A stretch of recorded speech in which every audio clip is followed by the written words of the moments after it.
ಒಬ್ಬ ಶ್ರೀಮಂತ business man ಒಂದು ಇಂಪಾರ್ಟೆಂಟ್ ಕೆಲಸ ಇದೆ ಅಂತ ಬೇರೆ ಊರಿಗೆ ಹೋಗಿದ್ದಾಗ ತುಂಬಾನೇ ನಿಗೂಢವಾಗಿ ಕೊಲೆಯಾಗ್ತಾನೆ. ಕೆಲವು ದಿನಗಳ ನಂತರ ನೋಡಿದ್ರೆ ಆ ಬಿಸ್ನೆಸ್ ಮ್ಯಾನ್ ನ ಹೆಂಡತಿ ಕೂಡ ನಿಗೂಢ ರೀತಿಯಲ್ಲಿ ಕೊಲೆಯಾಗ್ತಾಳೆ. ನಂತರ ಆ ಇಬ್ಬರು ಗಂಡ ಹೆಂಡತಿಯ ಒಬ್ಬಳೆ ಮಕ್ಕಳನ್ನ ಕೂಡ ಯಾರೋ ಕೊಲೆ ಮಾಡೋದಕ್ಕೆ ಪ್ರಯತ್ನ ಪಡ್ತಾರೆ. ಅಷ್ಟಕ್ಕೂ ಆ ಬಿಸ್ನೆಸ್ ಮ್ಯಾನ್ ಹಾಗೂ ಅವನ ಹೆಂಡತಿಯನ್ನ ನಿಗೂಢ ರೀತಿಯಲ್ಲಿ ಕೊಲೆ ಮಾಡಿದ್ಯಾರೋ, ಅವರಿಬ್ಬರ ಕೊಲೆಗೆ ಕಾರಣವೇನೋ? ಚಿತ್ರದ ಹೀರೋ ಅರ್ಜುನ್ ಸರ್ಜಾ ಹಾಗೂ ಹೀರೋಯಿನ್ ಇಬ್ಬರು ಸೇರಿ ಈ ಕೊಲೆಗಳ ರಹಸ್ಯವನ್ನ ಭೇದಿಸ್ತಾರ ಹಾಗೂ ಚಿತ್ರದ ಕ್ಲೈಮ್ಯಾಕ್ಸ್ ನಲ್ಲಿ ಈ ಕಾಲದಲ್ಲೂ ಕೂಡ ಇಂಥದ್ದನ್ನೆಲ್ಲ ನಂಬುತ್ತಾರ ಅಂತ ಪ್ರಶ್ನೆ ಮೂಡಿಸುವ ಟ್ವಿಸ್ಟ್ ಆದ್ರೂ ಏನೆಂಬುದನ್ನ ಈ ವಿಡಿಯೋದಲ್ಲಿ ನೋಡ್ತಾ ಹೋಗೋಣ. ಅಂದಹಾಗೆ ಇದು ಕಳೆದ ವರ್ಷ ಬಿಡುಗಡೆಯಾಗಿದ್ದ ವಿರುಂದು ಎಂಬ ತಮಿಳು ಭಾಷೆಯ ಮಿಸ್ಟರಿ ಹಾಗೂ ಕ್ರೈಮ್ ಥ್ರಿಲ್ಲರ್ ಚಿತ್ರ. ಚಿತ್ರದ ಮೊದಲ ಸೀನ್ ನಲ್ಲಿ ಜಾನ್ ಅಬ್ರಾಹಂ ಎಂಬ ಒಬ್ಬ ಶ್ರೀಮಂತ ಬಿಸ್ನೆಸ್ ಮ್ಯಾನ್ ತನ್ನ ಕಾರ್ ನಲ್ಲಿ ಅರ್ಜೆಂಟ್ ಆಗಿ ಎಲ್ಲಿಗೋ ಹೋಗ್ತಿರ್ತಾನೆ.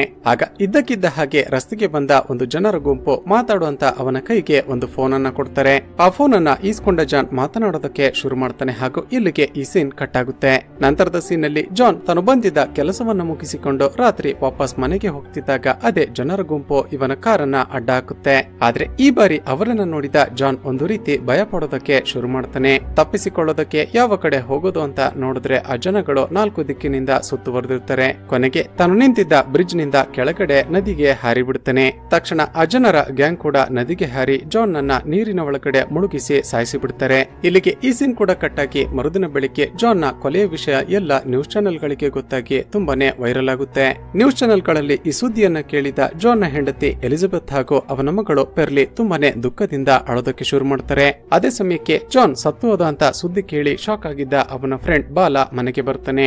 ಈಗ ಈ ಪೆರ್ಲಿ, ಬಾಲಾ ಹಾಗೂ ಎಲಿಜಬೆತ್ ಈ ಮೂವರು ಒಂದು ಸಣ್ಣ ಫ್ಲಾಶ್ ಬ್ಯಾಕ್ ಅನ್ನ ನೆನಪಿಸಿಕೊಳ್ತಾರೆ. ಸ್ನೇಹಿತರೆ, 2 ದಿನಗಳ ಹಿಂದೆ ಈ ಬಾಲಾಗೆ ಫೋನ್ ಮಾಡಿದ್ದ ಜಾನ್, ಬಾಲಾ ನಾನು ತುಂಬಾನೇ ಖುಷಿಯಾಗಿದ್ದೀನಿ, ನಾನು ವಾಪಸ್ ಊರಿಗೆ ಬಂದ ನಂತರ ಇಬ್ಬರು ಸೇರಿ ಒಂದು ಸಣ್ಣ ಪಾರ್ಟಿ ಮಾಡೋಣ ಅಂತ ಹೇಳಿರ್ತಾನೆ. ತನ್ನ ಸ್ನೇಹಿತ ಜಾನ್ ಖುಷಿಯಾಗಿರೋದನ್ನ ನೋಡಿದ ಬಾಲಾ, ಅಷ್ಟಕ್ಕೂ ನೀನು ಎಲ್ಲಿಗೆ ಹೋಗಿದ್ಯಾ ಅಂತ ಕೇಳ್ತಾನೆ. ಆದ್ರೆ ಜಾನ್ ಮಾತ್ರ ಈಗ ಏನೋ ಹೇಳೋದಿಲ್ಲ, ಬಂದ ನಂತರ ಎಲ್ಲವನ್ನೂ ಎಕ್ಸ್ಪ್ಲೇನ್ ಮಾಡ್ತೀನಿ ಅಂತ ಹೇಳಿ ಫೋನ್ ಅನ್ನ ಕಟ್ ಮಾಡ್ತಾನೆ. ಇದಾದ ನಂತರ ತನ್ನ ಮಗಳಿಗೆ ವಿಡಿಯೋ ಕಾಲ್ ಮಾಡ್ತಾನೆ. ಪೆರ್ಲಿ ಅವಳ ಅಪ್ಪನಿಗೆ, ಅಪ್ಪ ಇನ್ನು 2 ದಿನದಲ್ಲಿ ನನ್ನ ಬರ್ತ್ಡೇ ಇದೆ, ಈಗ ನನಗೆ ಹೇಳದೆ ಎಲ್ಲಿಗೆ ಹೋಗಿದ್ಯಾ ಅಂತ ಕೋಪ ಮಾಡಿಕೊಳ್ತಾಳೆ. ಜಾನ್ ತನ್ನ ಮಗಳಿಗೂ ಕೂಡ ಎಲ್ಲಿಗೆ ಹೋಗಿದ್ದೀನಿ ಅನ್ನೋದನ್ನ ಹೇಳದೆ, ಮಗಳೇ ನಾನು ಬಂದ ನಂತರ ನಿನಗೊಂದು ದೊಡ್ಡ ಸರ್ಪ್ರೈಸ್ ಕಾದಿದೆ ಅಂತ ಹೇಳಿ ಫೋನ್ ಅನ್ನ ಕಟ್ ಮಾಡ್ತಾನೆ. ನಂತರ ತನ್ನ ಹೆಂಡತಿ ಎಲಿಜಬೆತ್ ಗೆ ಕಾಲ್ ಮಾಡಿದಾಗ ಆಕೆ ಕೂಡ ಯಾರಿಗೂ ಹೇಳದೆ ಎಲ್ಲಿಗೆ ಹೋಗಿದ್ದೀರಾ ಅಂತ ಕೇಳ್ತಾಳೆ. ಅದಕ್ಕೆ ಜಾನ್, ನಾನು ದೇವನನ್ನ ಮೀಟ್ ಮಾಡೋದಕ್ಕೆ ಬಂದಿದ್ದೀನಿ, ಬಂದ ನಂತರ ಎಲ್ಲವನ್ನು ಎಕ್ಸ್ಪ್ಲೇನ್ ಮಾಡ್ತೀನಿ ಅಂತ ಹೇಳಿ ಮತ್ತೆ ಫೋನ್ ಅನ್ನ ಕಟ್ ಮಾಡಿಬಿಡ್ತಾನೆ. ಹೀಗೆ ಸಾಯೋದಕ್ಕೂ ಮುಂಚೆ ಜಾನ್ ಜೊತೆ ಮಾತನಾಡಿದ್ದನ್ನ ನೆನಪಿಸಿಕೊಂಡ ಈ ಮೂವರು ತುಂಬಾನೇ ಎಮೋಷನಲ್ ಆಗಿ ಅಳೋದಕ್ಕೆ ಶುರು ಮಾಡ್ತಾರೆ. ಕೊಲೆಯಾಗಿದ್ದ ಆ ಜಾನ್ ಒಬ್ಬ ಶ್ರೀಮಂತ ಬಿಸ್ನೆಸ್ ಮನ್ ಆಗಿದ್ದ ಕಾರಣ ಪೊಲೀಸ್ ಡಿಪಾರ್ಟ್ಮೆಂಟ್ ನ ಮೇಲೆ ತುಂಬಾನೇ ಪ್ರೆಷರ್ ಬರುತ್ತೆ. ಪೊಲೀಸರು ಆದಷ್ಟು ಬೇಗ ಇನ್ವೆಸ್ಟಿಗೇಷನ್ ಮಾಡಿ ಈ ಕೇಸ್ ಅನ್ನ ಸಾಲ್ವ್ ಮಾಡಬೇಕು ಅಂತ ಡಿಸೈಡ್ ಮಾಡ್ತಾರೆ. ಇಲ್ಲಿಗೆ ಈ ಸೀನ್ ಕಟ್ ಆಗಿ ನಂತರದ ಸೀನ್ ನಲ್ಲಿ ಚಿತ್ರದ ಹೀರೋ ಆಗಿರುವ ದೇವನನ್ನ ನೋಡ್ತೀವಿ. ದೇವ ತನ್ನ ಮನೆಯಲ್ಲಿ ಜಾನ್ ನ ಕೊಲೆಯ ಬಗ್ಗೆ ನ್ಯೂಸ್ ಅನ್ನ ನೋಡ್ತಿದ್ದಾಗ ಇದ್ದಕ್ಕಿದ್ದ ಹಾಗೆ ಮನೆಗೆ ನುಗ್ಗಿದ ಒಂದಷ್ಟು ರೌಡಿಗಳು ಇವನನ್ನ ಕೊಲೆ ಮಾಡೋದಕ್ಕೆ ಪ್ರಯತ್ನ ಪಡ್ತಾರೆ. ಆದ್ರೆ ದೇವ ಆ ರೌಡಿಗಳ ಜೊತೆ ತುಂಬಾ ಹೊತ್ತು ಫೈಟ್ ಮಾಡಿ ಕಡೆಗೂ ಹೊಡೆದು ಅವರನ್ನ ಓಡಿಸಿ ಬಿಡ್ತಾನೆ. ಅಲ್ಲಿಂದ ಎಸ್ಕೇಪ್ ಆಗುವ ಬರದಲ್ಲಿ ಒಬ್ಬ ರೌಡಿ ತನ್ನ ಮೊಬೈಲ್ ಅನ್ನ ಅಲ್ಲೇ ಬೀಳಿಸಿಕೊಂಡು ಹೋಗಿ ಬಿಟ್ಟಿರ್ತಾನೆ. ಅದೇ ಸಮಯಕ್ಕೆ ಆ ರೌಡಿಯ ಫೋನ್ಗೆ ಒಂದು ಕಾಲ್ ಬರುತ್ತೆ. ಅದನ್ನ ಪಿಕ್ ಮಾಡಿದ ದೇವ, ನೀವೆಷ್ಟೇ ಪ್ರಯತ್ನ ಪಟ್ಟರು ಕೂಡ ನನ್ನನ್ನ ಕೊಲೆ ಮಾಡೋದಕ್ಕೆ ಸಾಧ್ಯ ಇಲ್ಲ, ಆದಷ್ಟು ಬೇಗ ನಿಮ್ಗೆಲ್ಲ ಬುದ್ಧಿ ಕಲಿಸ್ತೀನಿ ಅಂತ ವಾರ್ನ್ ಮಾಡಿ ಫೋನ್ ಅನ್ನ ಕಟ್ ಮಾಡ್ತಾನೆ. ಇಲ್ಲಿಗೆ ಈ ಸೀನ್ ಕೂಡ ಕಟ್ ಆಗಿ ನಂತರದ ಸೀನ್ ನಲ್ಲಿ ಹೇಮಂತ್ ಎಂಬ ಒಬ್ಬ ಆಟೋ ಡ್ರೈವರ್ ನನ್ನ ನೋಡ್ತೀವಿ. ಸ್ನೇಹಿತರೆ, ಈ ಆಟೋ ಡ್ರೈವರ್ ಹೇಮಂತ್ ಪ್ರತಿ ಬುಧವಾರ ತನ್ನ ಆಟೋ ಬುಕ್ ಮಾಡುವ ಕಸ್ಟಮರ್ ಗಳ ಬಳಿ ದುಡ್ಡನ್ನ ಇಸ್ಕೊಳ್ತಿರೋದಿಲ್ಲ. ಯಾಕಂದ್ರೆ ಕೆಲವು ವರ್ಷಗಳ ಹಿಂದೆ ಈ ಹೇಮಂತ್ ನ ತಂದೆಗೆ ಒಂದು ಬುಧವಾರ ಇದ್ದಕ್ಕಿದ್ದ ಹಾಗೆ ಹುಷಾರಿರೋದಿಲ್ಲ. ಸಮಯಕ್ಕೆ ಸರಿಯಾಗಿ ಅವರನ್ನ ಆಸ್ಪತ್ರೆಗೆ ಕರೆದುಕೊಂಡು ಹೋಗೋದಕ್ಕೆ ಸಾಧ್ಯವಾಗದೆ ಹೇಮಂತ್ ತನ್ನ ತಂದೆಯನ್ನ ಕಳೆದುಕೊಂಡಿರ್ತಾನೆ. ಆ ರೀತಿಯ ಪರಿಸ್ಥಿತಿ ಯಾರಿಗೂ ಕೂಡ ಬರಬಾರದು ಅಂತ ಹೇಮಂತ್ ಪ್ರತಿ ಬುಧವಾರ ಯಾರ ಬಳಿ ಕೂಡ ದುಡ್ಡನ್ನ ಇಸ್ಕೊಳ್ಳದೆ ಆಟೋ ರೇಡ್ ಗಳನ್ನ ಕೊಡ್ತಿರ್ತಾನೆ. ಆ ದಿನ ಮಧ್ಯಾಹ್ನ ಈ ಹೇಮಂತ್ ನ ತಂಗಿಯನ್ನ ನೋಡೋದಕ್ಕೆ ಅಂತ ಗಂಡಿನ ಕಡೆಯವರು ಮನೆಗೆ ಬರ್ತಾರೆ. ಈಗ ನಮ್ಗೆ ಗೊತ್ತಾಗೋದೇನಂದ್ರೆ ಹೇಮಂತ್ ನ ತಂಗಿಯನ್ನ ನೋಡೋದಕ್ಕೆ ಅಂತ ಬಂದಿರುವ ಆ ಹುಡುಗ ಹಾಗೂ ಹೇಮಂತ್ ನ ತಂಗಿ ಇವರಿಬ್ಬರು ಮೊದಲಿನಿಂದನೇ ಪ್ರೀತಿ ಮಾಡ್ತಿರ್ತಾರೆ. ಈ ವಿಷಯ ಇಬ್ಬರ ಮನೆಯವರಿಗೆ ಗೊತ್ತಾಗಿ ಒಪ್ಪಿಕೊಂಡು ಇಬ್ಬರ ಮದುವೆ ಮಾಡೋದಕ್ಕೆ ರೆಡಿ ಮಾಡಿಕೊಳ್ತಾರೆ. ಇದಾಗಿ 1 ತಿಂಗಳ ನಂತರ ಇವರಿಬ್ಬರ ಮದುವೆ ಕೂಡ ನಡೆಯುತ್ತೆ. ಇದಾಗಿ ಕೆಲವು ದಿನಗಳ ನಂತರ ಒಂದು ದಿನ ರಾತ್ರಿ ಹೇಮಂತ್ ತನ್ನ ಆಟೋದಲ್ಲಿ ತನ್ನ ಭಾವನನ್ನ ಮನೆಗೆ ಡ್ರಾಪ್ ಮಾಡಿ ಇನ್ನೇನು ಅಲ್ಲಿಂದ ಹೊರಡಬೇಕು ಅನ್ನುವಾಗ ಹೇಮಂತ್ ನ ಆಟೋದ ಬಳಿಯೇ ನಿಂತಿದ್ದ ಒಂದು ಕಾರ್ಗೆ ಒಂದು ದೊಡ್ಡ ಲಾರಿ ಬಂದು ಗುದ್ದಿ ಆಕ್ಸಿಡೆಂಟ್ ಮಾಡಿಬಿಡುತ್ತೆ. ಆ ಲಾರಿ ಜೋರಾಗಿ ಬಂದು ಗುದ್ದಿದ ರಭಸಕ್ಕೆ ಆ ಕಾರೇ ಪೀಸ್ ಪೀಸ್ ಆಗಿ ಬಿಡುತ್ತೆ. ಆಕ್ಸಿಡೆಂಟ್ ಆದ ನಂತರ ನೋಡಿದ್ರೆ ಆ ಲಾರಿ ಡ್ರೈವರ್ ಅಲ್ಲಿಂದ ಎಸ್ಕೇಪ್ ಆಗಿ ಬಿಡುತ್ತಾನೆ. ಇದನ್ನ ನೋಡಿದ ಹೇಮಂತ್ಗೆ ಒಂದೇ ಸಾರಿ ಶಾಕ್ ಆಗಿ ಹೋಗುತ್ತೆ. ಒಂದು ವೇಳೆ ಇದು ಅಚಾನಕ್ ಆಗಿ ಆಗಿರುವ ಆಕ್ಸಿಡೆಂಟ್ ಆಗಿದ್ರು ಕೂಡ ಆ ಡ್ರೈವರ್ ಯಾಕೆ ಎಸ್ಕೇಪ್ ಆದ? ಖಂಡಿತ ಇದೊಂದು hit hit and run case ಅಂತ ಹೇಮಂತ್ಗೆ ಅರ್ಥ ಆಗುತ್ತೆ. ತಕ್ಷಣ ಆ ಕಾರ್ನ ಬಳಿಗೆ ಓಡಿ ಬಂದು ನೋಡಿದ್ರೆ ಒಳಗಡೆ ಎಲಿಜಬೆತ್ ಬಿದ್ದಿರ್ತಾಳೆ. ತಕ್ಷಣವೇ ಎಲಿಜಬೆತ್ ನನ್ನ ಹಾಸ್ಪಿಟಲ್ಗೆ ಸೇರಿಸಬೇಕು ಅಂತ ಆ ಕಾರ್ನ ಡೋರ್ ಅನ್ನ ಓಪನ್ ಮಾಡೋದಕ್ಕೆ ನೋಡಿದ್ರೆ ಅದು ಓಪನ್ ಆಗೋದಿಲ್ಲ. ಎಲಿಜಬೆತ್ ಇನ್ನೇನು ಸಾಯ್ತಾಳೆ ಅನ್ನುವಾಗ ನೀನ್ಯಾರು ಅಂತ ನನಗೆ ಗೊತ್ತಿಲ್ಲ, ಆದ್ರೆ ನನಗೆ ಸಹಾಯ ಮಾಡೋದಕ್ಕೆ ಅಂತ ಬಂದಿದ್ಯಾ, ನಿನಗೆ ತುಂಬಾನೇ ಥ್ಯಾಂಕ್ಸ್. ನೀನು ನನ್ನನ್ನ ಆಸ್ಪತ್ರೆಗೆ ಸೇರಿಸೋದಕ್ಕೆ ಪ್ರಯತ್ನ ಪಟ್ಟರು ಕೂಡ ನಾನು ಬದುಕೋದಿಲ್ಲ. ನಾನು ಹೇಳೋದನ್ನ ಸೂಕ್ಷ್ಮವಾಗಿ ಗಮನಿಸು. ನಾನೀಗ ಹೇಳೋದನ್ನ ದೇವಾಗೆ ಹೇಳಿಬಿಡು ಅಂತ 7 ಹಿಲ್ಸ್ ಅಂತ ಏನನ್ನೋ ಹೇಳೋದಕ್ಕೆ ಪ್ರಯತ್ನ ಪಡ್ತಾಳೆ. ಆದ್ರೆ ಆಕ್ಸಿಡೆಂಟ್ ನಿಂದಾಗಿ ತೀವ್ರವಾಗಿ ಗಾಯವಾಗಿದ್ದ ಕಾರಣ ಆಕೆ ಆನ್ ದ ಸ್ಪಾಟ್ ಸತ್ತು ಹೋಗ್ತಾಳೆ. ಹೇಮಂತ್ ತಕ್ಷಣವೇ ಮುರಳಿ ಎಂಬ ತನ್ನ ಫ್ರೆಂಡ್ ಬಳಿ ಬರ್ತಾನೆ. ಮುರಳಿ, ನನ್ನ ಕಣ್ಣ ಮುಂದೆನೆ ಒಂದು ಭೀಕರವಾದ ಆಕ್ಸಿಡೆಂಟ್ ಆಯ್ತು. ನನ್ನ ಪ್ರಕಾರ ಅದೊಂದು ಆಕ್ಸಿಡೆಂಟ್ ಅಲ್ಲ, ಅದು ಪಕ್ಕಾ ಹಿಟ್ ಅಂಡ್ ರನ್ ಕೇಸ್. ನಾವು ತಕ್ಷಣವೇ ಪೊಲೀಸ್ ಸ್ಟೇಷನ್ಗೆ ಹೋಗಿ ಇದನ್ನ ಇನ್ಫಾರ್ಮ್ ಮಾಡೋಣ, ತಕ್ಷಣ ಹೊರಟು ಬಾ ಅಂತ ಕರೀತಾನೆ. ಅದಕ್ಕೆ ಆ ಮುರಳಿ, ಹೇಮಂತ್ ನಿನ್ಗೇನಾದ್ರೂ ತಲೆ ಕೆಟ್ಟಿದ್ಯಾ? ಇತ್ತೀಚೆಗೆ ತಾನೆ ನಿನ್ನ ತಂಗಿಯ ಮದುವೆ ಆಗಿದೆ. ಈಗೇನಾದ್ರೂ ನಾವು ಪೊಲೀಸ್ ಸ್ಟೇಷನ್ ಕೋರ್ಟ್ ಅಂತ ಅಲಿಯೋದಕ್ಕೆ ಶುರು ಮಾಡಿದ್ರೆ ಅವಳ ಜೀವನದ ಕಥೆ ಏನು? ನಾವೊಂದು ಕೆಲಸ ಮಾಡೋಣ, ನನಗೆ ಒಬ್ರು ಕಾನ್ಸ್ಟೇಬಲ್ ಗೊತ್ತಿದ್ದಾರೆ, ಅವರಿಗೆ ನಡೆದ ವಿಷಯವನ್ನ ಹೇಳೋಣ ಅಂತ ಹೇಳ್ತಾ ಫೋನ್ ಮಾಡಿ ಅವರಿಗೆ ಆಕ್ಸಿಡೆಂಟ್ ನ ಬಗ್ಗೆ ಇನ್ಫಾರ್ಮ್ ಮಾಡ್ತಾರೆ. ಈ ವಿಷಯ ಗೊತ್ತಾಗ್ತಿದ್ದ ಹಾಗೆ ಆ ಕಾನ್ಸ್ಟೇಬಲ್ ತನ್ನ ಟೀಮ್ ಅನ್ನು ಕರೆದುಕೊಂಡು ಕ್ರೈಮ್ ಸ್ಪಾಟ್ ಗೆ ಬರ್ತಾರೆ. ಮರುದಿನ ಬೆಳಿಗ್ಗೆ ಎಲಿಜಬೆತ್ ಗೆ ಆಕ್ಸಿಡೆಂಟ್ ಆಗಿರುವ ವಿಷಯ ಎಲ್ಲ ನ್ಯೂಸ್ ಚಾನೆಲ್ ಗಳಲ್ಲಿ ವೈರಲ್ ಆಗುತ್ತೆ. ಎಲ್ಲ ನ್ಯೂಸ್ ಚಾನೆಲ್ ಗಳಲ್ಲೂ ಕೂಡ ಕೆಲವು ತಿಂಗಳುಗಳ ಹಿಂದೆ ತಾನೆ ಬಿಸಿನೆಸ್ ಮ್ಯಾನ್ ಜಾನ್ ನ ಕೊಲೆಯಾಗಿತ್ತು. ಈಗ ನೋಡಿದ್ರೆ ಅವನ ಹೆಂಡತಿ ಎಲಿಜಬೆತ್ ಕೂಡ ಆಕ್ಸಿಡೆಂಟ್ ನಲ್ಲಿ ಸತ್ತು ಹೋಗಿದ್ದಾಳೆ. ಕೆಲವೇ ತಿಂಗಳುಗಳ ಅಂತರದಲ್ಲಿ ಗಂಡ ಹೆಂಡತಿ ಇಬ್ಬರು ಕೂಡ ಸತ್ತು ಹೋಗಿದ್ದಾರೆ. ಇದರ ಹಿಂದೆ ಖಂಡಿತ ಏನೋ ಮಿಸ್ಟರಿ ಅಡಗಿದೆ ಅಂತ ನ್ಯೂಸ್ ಗಳನ್ನ ಪಬ್ಲಿಷ್ ಮಾಡ್ತಾರೆ. ಈ ಕಡೆ ಹೇಮಂತ್ಗೆ ಎಲಿಜಬೆತ್ ಸಾಯೋದಕ್ಕೂ ಮುಂಚೆ ತನ್ನ ಬಳಿ ಏನನ್ನೋ ಹೇಳೋದಕ್ಕೆ ಪ್ರಯತ್ನ ಪಡ್ತಿದ್ಲಲ್ವಾ ಅಂತ ತುಂಬಾನೇ ತಲೆ ಕೆಡುತ್ತೆ. ಮರುದಿನ ಬೆಳಿಗ್ಗೆ ತನ್ನ ಫ್ರೆಂಡ್ ಬಳಿ ಬಂದು ಆ ಎಲಿಜಬೆತ್ ಸಾಯೋದಕ್ಕೂ ಮುಂಚೆ ಬಾಲ ಎಂಬ ವ್ಯಕ್ತಿಯನ್ನ ಹೋಗಿ ಮೀಟ್ ಮಾಡುವಂತ ಏನನ್ನೋ ಹೇಳೋದಕ್ಕೆ ಪ್ರಯತ್ನ ಪಡ್ತಿದ್ಲು. ಎಲಿಜಬೆತ್ ಹೇಳ್ತಿರುವ ಆ ಬಾಲ ಯಾರು ಅನ್ನೋದನ್ನ ನಾನು ಕಂಡು ಹಿಡಿತೀನಿ ಅಂತ ಹೇಳ್ತೇನೆ. ಅದಕ್ಕೆ ಇವನ ಫ್ರೆಂಡ್, ನೋಡು ಹೇಮಂತ್, ನನ್ನ ಮಾತನ್ನ ಸ್ವಲ್ಪ ಕೇಳು. ನಾನು ಎಲಿಜಬೆತ್ ಬಗ್ಗೆ ವಿಚಾರಿಸಿದಾಗ ಕೆಲವು ತಿಂಗಳುಗಳ ಹಿಂದೆ ತಾನೆ ಅವಳ ಗಂಡ ಜಾನ್ ಅನ್ನ ಯಾರೋ ಕೊಲೆ ಮಾಡಿದ್ರಂತೆ. ಈಗ ನೋಡಿದ್ರೆ ಹಿಟ್ ಅಂಡ್ ರನ್ ಆಕ್ಸಿಡೆಂಟ್ ನಲ್ಲಿ ಆಕೆಯನ್ನ ಕೂಡ ಕೊಲೆ ಮಾಡಿದ್ದಾರೆ. ನನ್ಗ್ಯಾಕೋ ನೀನು ಈ ಕೇಸ್ ನ ಒಳಗಡೆ ಇನ್ವಾಲ್ವ್ ಆಗದೆ ಇರೋದೇ ಒಳ್ಳೇದು ಅಂತ ಅನಿಸ್ತಿದೆ. ನಿನ್ನನ್ನೇ ನಂಬಿಕೊಂಡು ನಿನ್ನ ತಾಯಿ ಹಾಗೂ ತಂಗಿ ಇದ್ದಾರೆ, ಅವರಿಗೋಸ್ಕರನಾದ್ರೂ ನೀನು ಈ ಕೇಸ್ ನಿಂದ ದೂರ ಇರುವಂತ ಹೇಳಿ ಅಲ್ಲಿಂದ ಹೊರಡ್ತಾನೆ. ಮತ್ತೊಂದು ಕಡೆ ಪೆರ್ಲಿ ತನ್ನ ತಂದೆ ತಾಯಿ ಇಬ್ಬರನ್ನು ಕೂಡ ಕಳೆದುಕೊಂಡು ಒಂದು ರೀತಿ ಡಿಪ್ರೆಷನ್ ಗೆ ಒಳಗಾಗಿರ್ತಾಳೆ. ಅದೇ ದಿನ ರಾತ್ರಿ ಎಲ್ಲರೂ ಮಲಗಿಕೊಂಡ ನಂತರ ಇದ್ದಕ್ಕಿದ್ದ ಹಾಗೆ ಮನೆಗೆ ನುಗ್ಗಿದ ಒಂದಷ್ಟು ಜನ ರೌಡಿಗಳ ಗುಂಪು ಪೆರ್ಲಿಯನ್ನ ಕೊಲೆ ಮಾಡೋದಕ್ಕೆ ಅಂತ ಪ್ರಯತ್ನ ಪಡ್ತಾರೆ. ಪೆರ್ಲಿಯನ್ನ ಕಾಪಾಡೋದಕ್ಕೆ ಅಂತ ಅಡ್ಡ ಬಂದ ಮನೆ ಕೆಲಸದವರನ್ನ ಕೂಡ ಕೊಲೆ ಮಾಡಿಬಿಡ್ತಾರೆ. ಆದ್ರೆ ಅಷ್ಟರಲ್ಲೇ ಪೆರ್ಲಿ ಮನೆಯಿಂದ ಹೊರಗಡೆ ಬಂದು ತನ್ನ ಪ್ರಾಣ ಉಳಿಸಿಕೊಳ್ಳೋದಕ್ಕೆ ಓಡೋದಕ್ಕೆ ಶುರು ಮಾಡ್ತಾಳೆ. ಅಷ್ಟರಲ್ಲೇ ಅಲ್ಲಿಗೆ ಬಂದ ಬಾಲ ಪೆರ್ಲಿಯನ್ನ ಕಾಪಾಡಿ ಆ ರೌಡಿಗಳಿಗೆ ಸರಿಯಾಗಿ ಹೊಡೆದು ಓಡಿಸಿ ಬಿಡ್ತಾನೆ. ಪೆರ್ಲಿಯನ್ನ ಕಾಪಾಡಿ ಆಕೆಗೆ ಸಮಾಧಾನ ಮಾಡಿದ ಬಾಲ ಕಾಡಿನ ಒಳಗಡೆ ಇದ್ದ ತನ್ನ ಒಂದು ಎಸ್ಟೇಟ್ಗೆ ಕರೆದುಕೊಂಡು ಬರ್ತಾನೆ. ಈಗ ಆ ಪೆರ್ಲಿ, ಅಂಕಲ್, ನನ್ನನ್ನ ಯಾಕೆ ಕಾಪಾಡಿದ್ರಿ? ನನ್ನ ತಂದೆ ತಾಯಿಯನ್ನ ಕಳೆದುಕೊಂಡು ನನ್ಗೂ ಕೂಡ ಈ ಭೂಮಿ ಮೇಲೆ ಬದುಕೋದಕ್ಕೆ ಇಷ್ಟ ಆಗ್ತಿಲ್ಲ. ನಾನು ಕೂಡ ನನ್ನ ತಂದೆ ತಾಯಿ ಬಳಿ ಹೊರಟು ಹೋಗ್ತೀನಿ ಅಂತ ಅಳುತ್ತಾ ಹೇಳ್ತಾಳೆ. ಅದಕ್ಕೆ ಬಾಲ ಮತ್ತೆ ಆಕೆಗೆ ಸಮಾಧಾನ ಮಾಡುತ್ತಾ, ಪೆರ್ಲಿ, ನಿನ್ನ ತಂದೆ ತಾಯಿ ಇಬ್ಬರದ್ದು ಕೂಡ ಆಕ್ಸಿಡೆಂಟ್ ಅಲ್ಲ, ಅವರನ್ನ ಯಾರೋ ಬೇಕಂತಲೇ ಪ್ಲಾನ್ ಮಾಡಿ ಕೊಲೆ ಮಾಡಿದ್ದಾರೆ. ಯಾರಿಗೂ ತೊಂದರೆ ಕೊಡದೆ ಬದುಕುತ್ತಿದ್ದ ನಿನ್ನ ತಂದೆ ತಾಯಿಯನ್ನ ಕೊಲೆ ಮಾಡಿದ್ಯಾರು ಅಂತ ನೀನು ಕಂಡುಹಿಡಿಯೋದಕ್ಕೆ ಇಷ್ಟಪಡೋದಿಲ್ವಾ? ನಿನ್ನ ತಂದೆ ತಾಯಿಯನ್ನ ಕೊಲೆ ಮಾಡಿರುವ ಆ ಕೊಲೆಗಾರನನ್ನ ಕಂಡು ಹಿಡಿದು ಅವರನ್ನ ಸಾಯಿಸಿ ನಿನ್ನ ದ್ವೇಷವನ್ನ ನೀನು ತೀರಿಸಿಕೊಳ್ಳೋದಿಲ್ವಾ ಅಂತ ಕೇಳ್ತಾನೆ. ಸ್ನೇಹಿತರೆ, ಅಷ್ಟಕ್ಕೂ ಹಿಂದಿನ ದಿನ ಹೇಮಂತ್ ತನ್ನ ಫ್ರೆಂಡ್ ಬೇಡ ಅಂದಿದ್ರು ಕೂಡ ಈ ಬಾಲ ಬಳಿ ಬಂದು ಎಲಿಜಬೆತ್ ತನಗೆ ಹೇಳೋದಕ್ಕೆ ಪ್ರಯತ್ನ ಪಟ್ಟಿದ್ದ ವಿಷಯದ ಬಗ್ಗೆ ಹೇಳಿರ್ತಾನೆ. ಇವರಿಬ್ಬರು ಹೀಗೆ ಮಾತನಾಡುತ್ತಿರುವಾಗಲೇ ಐ ಎಸ್ಟೇಟ್ಗೆ ಪೊಲೀಸರು ಬರ್ತಿರುವ ಶಬ್ದ ಆಗುತ್ತೆ. ಈಗ ಬಾಲಾಗೆ ಖಂಡಿತ ಜಾನ್ ಹಾಗೂ ಎಲಿಜಬೆತ್ ನ ಕೊಲೆಗಳ ಹಿಂದೆ ದೊಡ್ಡ ದೊಡ್ಡವರ ಕೈವಾಡನೆ ಇರಬೇಕು. ಖಂಡಿತ ಈ ಪೊಲೀಸರು ಕೂಡ ಅವರ ಜೊತೆ ಶಾಮೀಲಾಗಿರ್ತಾರೆ. ನೀನು ಪೊಲೀಸರ ಕಣ್ಣಿಗೆ ಬೀಳೋದು ಬೇಡ ಅಂತ ಪೆರ್ಲಿಯನ್ನ ಅಲ್ಲೇ ಬಚ್ಚಿಟ್ಟುಕೊಳ್ಳೋದಕ್ಕೆ ಹೇಳ್ತಾನೆ. ಪೊಲೀಸರು ಅಲ್ಲಿಂದ ಹೋದ ನಂತರ ಹೇಮಂತ್ ನನ್ನ ಕರೆಸಿ ಅವನ ಕೈಗೆ ಒಂದು ಅಡ್ರೆಸ್ ಅನ್ನ ಕೊಡ್ತಾನೆ. ತಕ್ಷಣ ನೀನು ಪೆರ್ಲಿಯನ್ನ ಈ ಅಡ್ರೆಸ್ ಗೆ ಕರೆದುಕೊಂಡು ಹೋಗು, ನೀವಿಬ್ರು ಅಲ್ಲಿ ಸೇಫ್ ಆಗಿರ್ತೀರಾ ಅಂತ ತನ್ನ ಜೀಪ್ ಅನ್ನು ಕೊಟ್ಟು ಅಲ್ಲಿಗೆ ಹೋಗೋದಕ್ಕೆ ಹೇಳ್ತಾನೆ. ತಕ್ಷಣವೇ ಪೆರ್ಲಿ ಹಾಗೂ ಹೇಮಂತ್ ಬಾಲ ಕೊಟ್ಟಿದ್ದ ಅಡ್ರೆಸ್ ಗೆ ಹೋಗ್ತಿದ್ದಾಗ ಶಾಕಿಂಗ್ಲಿ ದೇವ ಅವರನ್ನ ಫಾಲೋ ಮಾಡ್ತಿರೋದನ್ನ ನೋಡ್ತೀವಿ. ಹೀಗೆ ಸ್ವಲ್ಪ ಸಮಯದ ನಂತರ ಕಾಡಿನ ಒಳಗಡೆ ರಸ್ತೆಯಲ್ಲಿ ಹೋಗ್ತಿದ್ದಾಗ ಚಿತ್ರದ ಶುರುವಿನಲ್ಲಿ ಜಾನ್ ನ ಮೇಲೆ ಅಟ್ಯಾಕ್ ಮಾಡಿದ್ದ ಅದೇ ರೌಡಿಗಳ ಗುಂಪು ರಸ್ತೆಯ ಮಧ್ಯಕ್ಕೆ ಬಂದು ನಿಲ್ಲುತ್ತೆ. ಅವರನ್ನ ನೋಡಿದ ಹೇಮಂತ್ ಹಾಗೂ ಪೆರ್ಲಿ ತುಂಬಾನೇ ಹೆದರಿಕೊಳ್ತಾರೆ. ಹೇಮಂತ್ ಕೆಳಗಡೆ ಇಳಿದು ಹೋಗಿ ಏನು ಅಂತ ವಿಚಾರಿಸಬೇಕು ಅನ್ನುವಷ್ಟರಲ್ಲಿ ಅವನಿಗೆ ಸರಿಯಾಗಿ ಹೊಡೆಯೋದಕ್ಕೆ ಶುರು ಮಾಡಿದ ಆ ರೌಡಿಗಳ ಗುಂಪು ಪೆರ್ಲಿಯನ್ನ ಕಿಡ್ನಾಪ್ ಮಾಡೋದಕ್ಕೆ ಪ್ರಯತ್ನ ಪಡ್ತಾರೆ. ಅಷ್ಟರಲ್ಲೇ ಇವರ ಕಾರನ್ನ ಫಾಲೋ ಮಾಡ್ತಾ ಬರ್ತಿದ್ದ ದೇವ ಆ ರೌಡಿಗಳಿಗೆ ಸರಿಯಾಗಿ ಹೊಡೆದು ಇವರಿಬ್ಬರನ್ನ ಕಾಪಾಡ್ತಾನೆ. ತಕ್ಷಣವೇ ಅವರಿಬ್ಬರನ್ನ ತನ್ನ ಮನೆಗೆ ಕರೆದುಕೊಂಡು ಹೋಗ್ತಾನೆ. ನಂತರ ದೇವ ಪೆರ್ಲಿಗೆ ಅಷ್ಟಕ್ಕೂ ಆ ರೌಡಿಗಳು ಯಾರು, ಅವರ್ಯಾಕೆ ನಿನ್ನನ್ನ ಕಿಡ್ನಾಪ್ ಮಾಡೋದಕ್ಕೆ ಪ್ರಯತ್ನ ಪಡ್ತಿದ್ರು ಅಂತ ವಿಚಾರಿಸ್ತಾನೆ. ಅದಕ್ಕೆ ಪೆರ್ಲಿ ಅವ್ರ್ಯಾರೋ ನಮ್ಗೆ ಗೊತ್ತಿಲ್ಲ, ನಾವಿಬ್ರು ಗಂಡ ಹೆಂಡತಿ ಹನಿಮೂನ್ಗೆ ಅಂತ ಬಂದಿದ್ದೀವಿ ಅಂತ ಸುಳ್ಳನ್ನ ಹೇಳ್ತಾಳೆ. ಇದಾದ ನಂತರ ದೇವ ಇಬ್ಬರಿಬ್ಬರಿಗೆ ರೆಸ್ಟ್ ಮಾಡೋದಕ್ಕೆ ಅಂತ ಒಂದು ರೂಮ್ ಅನ್ನ ತೋರಿಸ್ತಾನೆ. ರೂಮ್ ನ ಒಳಗಡೆ ಬಂದ ನಂತರ ಹೇಮಂತ್ ಪೆರ್ಲಿಗೆ ಅಷ್ಟಕ್ಕೂ ನೀವ್ಯಾಕೆ ನಾವಿಬ್ರು ಗಂಡ ಹೆಂಡತಿ ಹನಿಮೂನ್ಗೆ ಬಂದಿದ್ದೀವಿ ಅಂತ ಸುಳ್ಳನ್ನ ಹೇಳಿದ್ರಿ ಅಂತ ಕೇಳ್ತಾನೆ. ಅದಕ್ಕೆ ಪೆರ್ಲಿ ಆ ವ್ಯಕ್ತಿ ಯಾರು ಅಂತಾನೆ ನಮ್ಗೆ ಗೊತ್ತಿಲ್ಲ, ಯಾರು ಅಂತ ಗೊತ್ತಿಲ್ದಿರುವ ಆ ವ್ಯಕ್ತಿ ಬಳಿ ನಮ್ಮಿಬ್ಬರ ಐಡೆಂಟಿಟಿಯನ್ನ ಹೇಳಿಕೊಳ್ಳೋದು ಡೇಂಜರ್ ಅನ್ಸುತ್ತೆ, ಅದಕ್ಕೇನೆ ಸುಳ್ಳನ್ನ ಹೇಳ್ದೆ ಅಂತ ಹೇಳ್ತಾಳೆ. ಆ ದಿನ ರಾತ್ರಿ ಮೂವರು ಡಿನ್ನರ್ ಮಾಡ್ತಾ ಕೂತಿದ್ದಾಗ ಮನೆಯ ಸುತ್ತಮುತ್ತ ಬೇರೆ ಬೇರೆ ಪ್ರಾಣಿಗಳು ಕೂಗಿಕೊಳ್ಳುವ ಶಬ್ದ ಕೇಳಿಸುತ್ತೆ. ಇದರಿಂದಾಗಿ ಪೆರ್ಲಿ ಹಾಗೂ ಹೇಮಂತ್ಗೆ ತುಂಬಾನೇ ಭಯ ಆಗೋದಕ್ಕೆ ಶುರುವಾಗುತ್ತೆ. ಕಾಡು ಪ್ರಾಣಿಗಳು ತಮಗೆ ಹಸಿವಾದಾಗ ಈ ರೀತಿ ಕೂಗಾಡೋದು ಸಹಜ. ನನಗೆ ಸ್ವಲ್ಪ ಅರ್ಜೆಂಟ್ ಕೆಲಸ ಇದೆ, ನೀವಿಬ್ರು ಸೇಫ್ ಆಗಿ ಇಲ್ಲೇರಿ ಅಂತ ಹೇಳ್ತಾ ಆ ಮನೆಯ ಕಿಟಕಿ ಹಾಗೂ ಬಾಗಿಲುಗಳನ್ನ ಲಾಕ್ ಮಾಡ್ಕೊಂಡು ಹೊರಗಡೆ ಹೋಗ್ತಾನೆ. ಸರಿ ಅಂತ ಪೆರ್ಲಿ ಹಾಗೂ ಹೇಮಂತ್ ಇಬ್ಬರು ಹೋಗಿ ತಮ್ಮ ರೂಮ್ ನಲ್ಲಿ ಮಲಗಿಕೊಳ್ತಾರೆ. ನಂತರ ನೋಡಿದ್ರೆ ಆಶ್ಚರ್ಯವೆಂಬಂತೆ ಹೇಮಂತ್ ಮಲಗಿಕೊಂಡ ನಂತರ ಪೆರ್ಲಿ ಶಬ್ದ ಮಾಡದೆ ದೇವನ ರೂಮ್ಗೆ ಹೋಗ್ತಾಳೆ. ಅಲ್ಲಿ ಏನನ್ನೋ ಹುಡುಕ್ತಿದ್ದಾಗ ಒಂದು ಬುಕ್ ಸಿಗುತ್ತೆ. ಆ ಬುಕ್ ಅನ್ನ ಓಪನ್ ಮಾಡಿ ನೋಡಿದ್ರೆ ಒಂದು ಫೋಟೋ ಇರುತ್ತೆ. ಆ ಫೋಟೋ ಯಾವುದು ಅಂತ ತಿರುಗಿಸಿ ನೋಡಿದ್ರೆ ಶಾಕಿಂಗ್ಲಿ ಅದರ ಒಳಗಡೆ ಈ ದೇವ ಹಾಗೂ ಈ ಪೆರ್ಲಿಯ ತಾಯಿ ಎಲಿಜಬೆತ್ ಅಕ್ಕಪಕ್ಕ ನಿಂತು ಫೋಟೋ ತೆಗೆಸಿಕೊಂಡಿರ್ತಾರೆ. ಹಾಗೂ ಆ ಫೋಟೋ ಹಲವು ವರ್ಷಗಳ ಹಿಂದೆ ತೆಗೆಸಿಕೊಂಡಿರೋದು ಅಂತ ಗೊತ್ತಾಗುತ್ತೆ.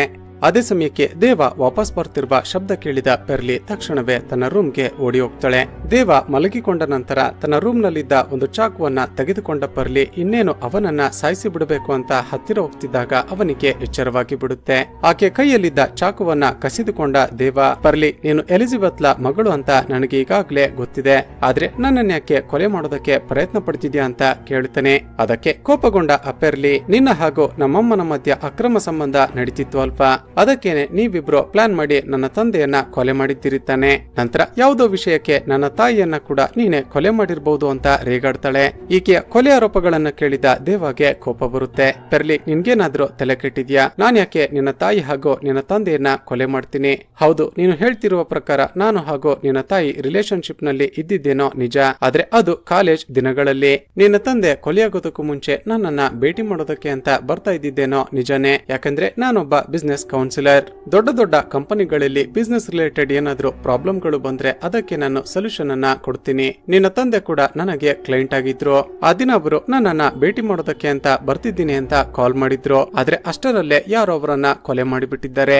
ಈ ಬಾರಿ ನಿನ್ನ ತಂದೆ ನನಗೆ ಕಾಲ್ ಮಾಡಿದಾಗ ಏನ್ ನಡೀತು ಅಂತ ಒಂದು ಫ್ಲಾಶ್ ಬ್ಯಾಕ್ ಹೇಳೋದಕ್ಕೆ ಶುರು ಮಾಡ್ತಾನೆ. ಸ್ನೇಹಿತರೆ, ಈ ಜಾನ್ ತನ್ನ ಕಂಪನಿಯ ಬಿಸ್ನೆಸ್ ಅನ್ನ ಟೇಕ್ ಓವರ್ ಮಾಡೋದಕ್ಕೂ ಮುಂಚೆ ಇವನ ತಂದೆ ಡೇವಿಡ್ ಎಲ್ಲ ಬಿಸ್ನೆಸ್ ಗಳನ್ನ ನೋಡಿಕೊಳ್ತಿರ್ತಾನೆ. ಡೇವಿಡ್ ಕಂಪನಿಯನ್ನ ನಡೆಸುತ್ತಿದ್ದಾಗ ಒಳ್ಳೆ ಪ್ರಾಫಿಟ್ ನಲ್ಲಿರುತ್ತೆ. ಆದ್ರೆ ಇದ್ದಕ್ಕಿದ್ದ ಹಾಗೆ ಡೇವಿಡ್ ಸನ್ಯಾಸತ್ವವನ್ನ ಸ್ವೀಕರಿಸಿ ಎಲ್ಲಿಗೋ ಹೊರಟು ಹೋಗ್ತಾನೆ. ಡೇವಿಡ್ ಹೋದ ನಂತರ ಅವನ ಮಗನಾಗಿರುವ ಜಾನ್ ಟೇಕಪ್ ಮಾಡ್ತಾನೆ. ಆದ್ರೆ ಈತ ಕಂಪನಿಯನ್ನ ಮ್ಯಾನೇಜ್ ಮಾಡೋದಕ್ಕೆ ಶುರುವಾದಾಗಿನಿಂದ ಕಂಪನಿ ಲಾಸ್ಗೆ ತಿರುಗಿರುತ್ತೆ. ಇದರಿಂದಾಗಿ ಕಂಪನಿಯಲ್ಲಿ ಇನ್ವೆಸ್ಟ್ ಮಾಡಿದ ಸ್ಟೇಕ್ ಹೋಲ್ಡರ್ ಗಳೆಲ್ಲ ಕಂಪನಿ ಇದೇ ರೀತಿ ಲಾಸ್ ನಲ್ಲಿ ನಡೀತಿದ್ರೆ ನಾವೆಲ್ಲರೂ ಕೂಡ ನಮ್ಮ ಇನ್ವೆಸ್ಟ್ಮೆಂಟ್ ಅನ್ನ ವಾಪಸ್ ಪಡೆದುಕೊಳ್ತೀವಿ ಅಂತ ಬೆದರಿಸಿರ್ತಾರೆ. ಈ ಪ್ರಾಬ್ಲಮ್ಗೆ ಸೊಲ್ಯೂಷನ್ ಕಂಡುಹಿಡಿಯೋದಕ್ಕೆ ಅಂತಾನೆ ಜಾನ್ ದೇವನ ಬಳಿ ಆಗಾಗ ಬರ್ತಿರ್ತಾನೆ. ಸ್ನೇಹಿತರೆ, ಇಲ್ಲಿ ಗೊತ್ತಾಗುವ ಮತ್ತೊಂದು ವಿಷಯವೇನೆಂದ್ರೆ ಈ ಜಾನ್ಗೆ ತನ್ನ ಹೆಂಡತಿ ಹಾಗೂ ಈ ದೇವ ಕಾಲೇಜ್ ಡೇಸ್ ನಲ್ಲಿ ರಿಲೇಶನ್ಶಿಪ್ ನಲ್ಲಿ ಇದ್ರು ಅಂತ ಮೊದಲೇ ಗೊತ್ತಿರುತ್ತೆ. ಇವನ ಕಂಪನಿಯ ಬಗ್ಗೆ ಡೀಪ್ ಆಗಿ ಸ್ಟಡಿ ಮಾಡಿದ ದೇವ ಒಂದು ರಿಪೋರ್ಟ್ ಅನ್ನ ರೆಡಿ ಮಾಡಿರ್ತಾನೆ. ಅದರಲ್ಲಿ ಮ್ಯಾನೇಜ್ಮೆಂಟ್ ನಲ್ಲಿದ್ದ ಒಂದಷ್ಟು ಜನಗಳನ್ನ ಐಡೆಂಟಿಫೈ ಮಾಡಿ, ಜಾನ್ ಇವರೇ ನಿನ್ನ ವಿರುದ್ಧವಾಗಿ ನಿನ್ನ ಕಂಪನಿಯಲ್ಲಿ ಕೆಲಸ ಮಾಡ್ತಿರೋದು, ಅವರ ಬಳಿ ನಿನ್ನ ಕಂಪನಿಯ ಎಷ್ಟು ಶೇರ್ ಗಳಿದೆ ಅಂತ ಕೇಳಿರ್ತಾನೆ. ಚೆಕ್ ಮಾಡಿದ ಜಾನ್ ಸುಮಾರು 30% ಶೇರ್ ಅವರ ಬಳಿದೆ ಅಂತ ಹೇಳ್ತಾನೆ. ಅದಕ್ಕೆ ದೇವ, ಜಾನ್ ಹೇಗಾದ್ರೂ ಮಾಡಿ ಆ 30% ಶೇರ್ ಅನ್ನ ನೀನೆ ಪರ್ಚೇಸ್ ಮಾಡಿಬಿಡು, ಇಲ್ಲ ಅಂದ್ರೆ ನಿನ್ನ ಕಂಪನಿ ದಿವಾಳಿ ಆಗೋದು ಖಂಡಿತ ಅಂತ ಹೇಳಿರ್ತಾನೆ. ಆದ್ರೆ ಕಂಪನಿಯ 30% ಶೇರ್ ಗಳನ್ನ ಪರ್ಚೇಸ್ ಮಾಡುವಷ್ಟು ದುಡ್ಡು ಜಾನ್ ಬಳಿ ಸದ್ಯಕ್ಕೆ ಇರೋದಿಲ್ಲ. ಇದಾಗಿ ಕೆಲವು ದಿನಗಳ ನಂತರ ನೋಡಿದ್ರೆ ಜಾನ್ ನ ಕೊಲೆಯಾಗಿರುತ್ತೆ. ಜಾನ್ ಕೊಲೆಯಾದ ನಂತರ ಅವನ ಹೆಂಡತಿ ಎಲಿಜಬೆತ್ ದೇವನ ಬಳಿ ಬಂದಿರ್ತಾಳೆ. ದೇವ ಜಾನ್ಗೆ ಏನೆಲ್ಲ ಎಕ್ಸ್ಪ್ಲೇನ್ ಮಾಡಿದ್ನೋ ಅದನ್ನ ಎಲಿಜಬೆತ್ಗೂ ಕೂಡ ಎಕ್ಸ್ಪ್ಲೇನ್ ಮಾಡಿರ್ತಾನೆ. ಎಲಿಜಬೆತ್ ದೇವ ಹೇಳಿದ ಆ 30% ಸ್ಟೇಕ್ ಹೋಲ್ಡರ್ ಗಳ ಬಳಿ ಬಂದು ಆ 30% ಶೇರ್ ಅನ್ನ ನಮಗೇನೆ ಸೇಲ್ ಮಾಡಿಬಿಡಿ ಅಂತ ರಿಕ್ವೆಸ್ಟ್ ಮಾಡ್ತಾಳೆ. ಆದ್ರೆ ಕಂಪನಿಯನ್ನ ಹೇಗಾದ್ರೂ ಮಾಡಿ ಮುಳುಗಿಸಬೇಕು ಅಂತ ಕಾಯ್ತಿದ್ದ ಆ ಮೂವರು ಸ್ಟೇಕ್ ಹೋಲ್ಡರ್ ಗಳು ಬೇಕಂತಲೇ ಎಲಿಜಬೆತ್ ಮೇಲೆನೆ ಆರೋಪ ಮಾಡಿ ಆಕೆಯನ್ನ ಅಲ್ಲಿಂದ ಕಳುಹಿಸಿ ಬಿಡ್ತಾರೆ. ಆ ದಿನ ರಾತ್ರಿನೇ ಆ ಸ್ಟೇಕ್ ಹೋಲ್ಡರ್ ಗಳು ಕಳಿಸಿದ್ದ ರೌಡಿಗಳು ದೇವನನ್ನ ಕೊಲೆ ಮಾಡೋದಕ್ಕೆ ಪ್ರಯತ್ನ ಪಟ್ಟಿರ್ತಾರೆ. ಸ್ನೇಹಿತರೆ, ಇದೇ ಸೀನನ್ನ ಚಿತ್ರದ ಶುರುವಿನಲ್ಲಿ ನಾವು ನೋಡಿರ್ತೀವಿ. ರೌಡಿಗಳನ್ನ ಹೊಡೆದು ಓಡಿಸಿದ ನಂತರ ದೇವ ಎಲಿಜಬೆತ್ಗೆ ಕಾಲ್ ಮಾಡಿ ಈ ವಿಷಯವನ್ನ ಇನ್ಫಾರ್ಮ್ ಮಾಡ್ತಾನೆ. ಇಲ್ಲಿಗೆ ಈ ಸೀನ್ ಕಟ್ ಆಗಿ ಚಿತ್ರದ ಕಥೆ ಈಗ ಪ್ರೆಸೆಂಟ್ ಗೆ ಬರುತ್ತೆ.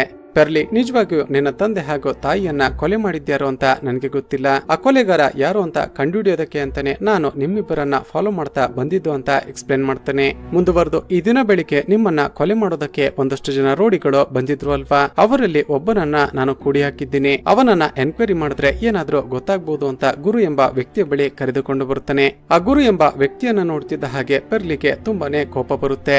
ಅವನ ಕಪಾಳಕ್ಕೆ ಸರಿಯಾಗಿ ಹೊಡೆದು, ಹೇಳು, ನನ್ನ ತಂದೆ ತಾಯಿಯನ್ನ ಯಾಕೆ ಕೊಲೆ ಮಾಡಿದ್ರಿ? ನಿನ್ನನ್ನ ಯಾರು ಕಳಿಸಿದ್ದು ಅಂತ ಕೇಳೋದಕ್ಕೆ ಹೋಗ್ತಿದ್ದಾಗ ಅವನ ಕತ್ತಿನಲ್ಲಿದ್ದ ಒಂದು ಚೈನ್ ಅನ್ನ ನೋಡಿ ಅದನ್ನ ಕಿತ್ತುಕೊಳ್ತಾಳೆ. ಆ ಚೈನ್ ಅನ್ನ ತನ್ನ ಕತ್ತಿನಿಂದ ಕಿತ್ತುಕೊಳ್ತಿದ್ದ ಹಾಗೆ ಹುಚ್ಚನ ಹಾಗೆ ಕಿರ್ಚಾಡೋದಕ್ಕೆ ಶುರು ಮಾಡಿದ ಆ ಗುರು ಎಂಬಾತ, ನನ್ನ ಚೈನ್ ಅನ್ನ ವಾಪಸ್ ಕೊಟ್ಟು ಬಿಡು, ಇಲ್ಲ ಅಂದ್ರೆ ಪರಿಣಾಮ ನೆಟ್ಟಿಗಿರೋದಿಲ್ಲ ಅಂತ ಜೋರಾಗಿ ಕೂಗಾಡೋದಕ್ಕೆ ಶುರು ಮಾಡ್ತಾನೆ. ಆ ಚೈನ್ ಅನ್ನ ನೋಡಿದಾಗ ಅದೊಂದು ಲಾಕೆಟ್ ಆಗಿರುತ್ತೆ.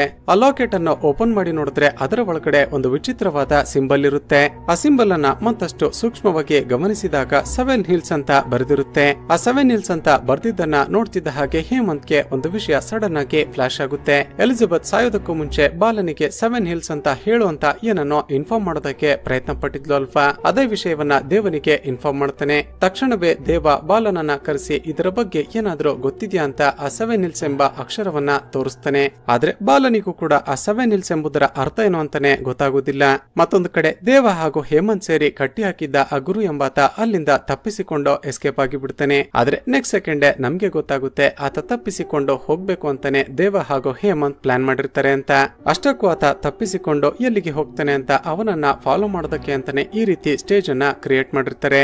ಗುರು ತಪ್ಪಿಸಿಕೊಂಡು ಓಡ್ತಿದ್ದಾಗ ಬಾಲ ಜೀಪ್ ನಲ್ಲಿ ಆ ಕಡೆನೆ ಬರ್ತಾನೆ. ಗುರು ಬಾಲನನ್ನ ನೋಡಿರೋದ ಕಾರಣ ಅವನ ಜೀಪ್ ನಲ್ಲೇ ಡ್ರಾಪ್ ಕೇಳ್ತಾನೆ. ಇದು ಕೂಡ ಹೇಮಂತ್ ಹಾಗೂ ದೇವನ ಪ್ಲಾನ್ ಆಗಿರುತ್ತೆ.